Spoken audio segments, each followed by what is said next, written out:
ത്രിമദ്വാക്ത തിലേർഹോമോ നൃണാം വശ്യകരോമത എന്നുള്ളതായിരിക്കുന്ന പ്രമാണപ്രകാരം എള്ള് ത്രിമധുരത്തിൽ ചേർത്ത് കുഴച്ച് ഹോമിച്ചു കഴിഞ്ഞാൽ ആകർഷണമാണ് ഫലം. സകല ജനങ്ങളും അയാൾക്ക് വശ്യമായി തീരുന്നതാണ്. കറുകയും ചിറ്റമൃതും മലരും ത്രിമധുരത്തിൽ ചേർത്ത് ഹോമിച്ചാൽ കഠിനമായ രോഗങ്ങൾ പോലും ശമിക്കുന്നതാണ്. ഇങ്ങനെ നല്ല കാര്യങ്ങൾക്ക് വേണ്ടിയും ഈ ഹോമം നടത്തുക പതിവുണ്ട്. ബഹിളാമുഖി മന്ത്രപ്രയോഗം കൊണ്ട് സാധിക്കുന്ന കാര്യങ്ങൾ ഇനിയും നിരവധിയുണ്ട്. അദൃശ്യത കൈവരുവാൻ പോലും ഈ മന്ത്രപ്രയോഗം കൊണ്ട് സാധിക്കുന്നതാണ്. സമയപരിമിതി മൂലം കൂടുതൽ ക്രിയാഭാഗങ്ങളിലേക്ക് കടക്കുവാൻ സാധിക്കില്ല.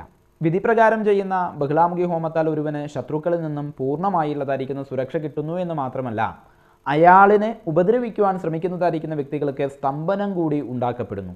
കിം ഭൂരിന സാധകേന മന്ത്രസമ്യക് ഉപാസിത ശത്രുണാം ഗതി ബുദ്ധ്യാദി സ്തംഭനോന് അത്ര സംശയ എന്നുള്ളതായിരിക്കുന്ന പ്രമാണത്തിൽ പറയുന്നത്, ബഹിളാമുഖി മന്ത്രം വേണ്ടതുപോലെ പ്രയോഗിച്ചാൽ ശത്രുക്കളുടെ ഗതി ബുദ്ധി മുതലായവയെ തീർച്ചയായും സ്തംഭിപ്പിക്കുമെന്നാണ് ഈ പറഞ്ഞ ശ്ലോകത്തിൻ്റെ അർത്ഥം. മന്ത്രസിദ്ധിയും ഉപാസനാബലവുമുള്ള മാന്ത്രികർ വേണം ഇത്തരം കർമ്മങ്ങൾ ചെയ്യുവാൻ. അല്ല എങ്കിൽ ഇത് വിപരീത ഫലം ചെയ്തേക്കും എന്നതുകൊണ്ട് തന്നെ മാന്ത്രികരും ഇത് ചെയ്യിപ്പിക്കുന്നതായിരിക്കുന്ന വ്യക്തികളും ഈ കാര്യത്തിൽ പ്രത്യേകമായ നിഷ്കർഷ പുലർത്തേണ്ടതായുണ്ട്.